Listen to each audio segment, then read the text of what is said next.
Consensus theories of crime and deviance have developed from functionalist theories. The roots of these are with Durkheim. Yes.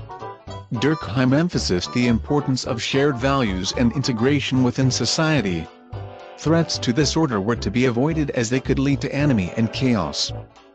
This explains why values and socialization are central to their explanations of what causes deviance and how it can be limited.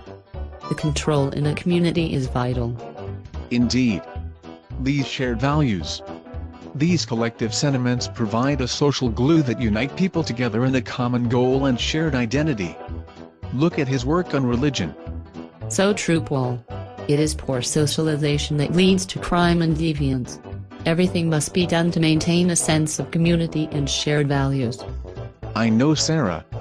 Merton made a solid analysis of such goals and the means to achieve these in society. Sadly, frustration kicks in for some and leads to crime. Yes. Those from deprived backgrounds may turn to criminal activity to achieve the goals of society. Isn't it those high values that people aim for that are the problem? Well, Sarah, this may be true. But the frustration may be triggered by society, but certain individuals adopt this path whilst others do not. There is a social class link. Yes. We find this present in subcultural theories that note the relationship between frustration and criminality. Rather than fail, these groups adopt alternative values. Yes. This was the case in Albert Cohen's 1950s work on juvenile delinquents. These failures gained status in their group and also rebelled against the society that failed them.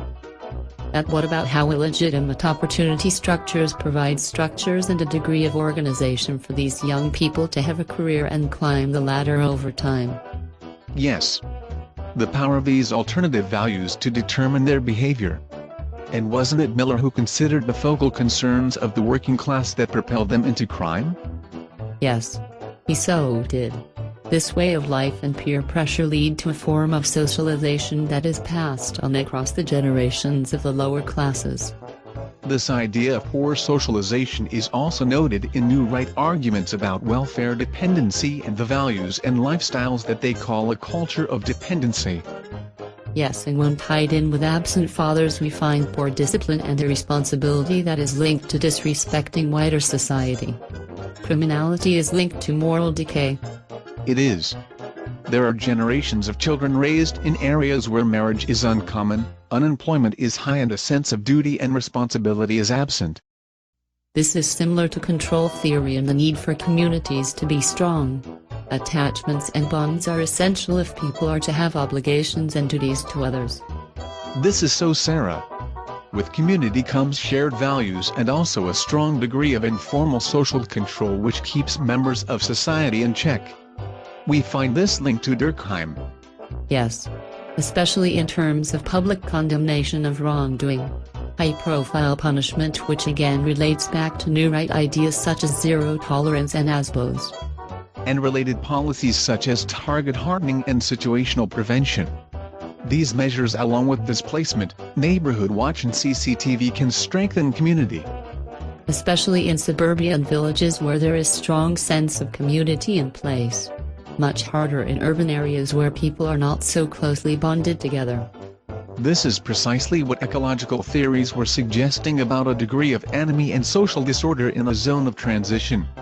A place with high population turnover. Which created a lack of identity and weak level of shared values. And there is social class link here again as urban areas are more populated by more deprived groups. You only have to look at the work on estates in British cities which highlight tipping policies that have created problem estates riddled with criminality. Which ties back into welfare dependency and poverty. These functionalist ideas really do have it in for the working class, don't they, Paul? Well, yes. They argue that they are frustrated and adopt values that create criminality. Middle-class people do not experience this and are committed to following traditional routes. The assumption here is that they should get a grip and snap out of it. Just like in education where certain values like immediate gratification and fatalism are central to failure. Some could see this approach as having a high degree of victim blaming and condemning the working class, which in turn praises middle-class culture and behavior. These approaches also ignore how capitalism and poverty can cause crime, and how the police may be biased against poorer groups. And what about deviance as socially constructed?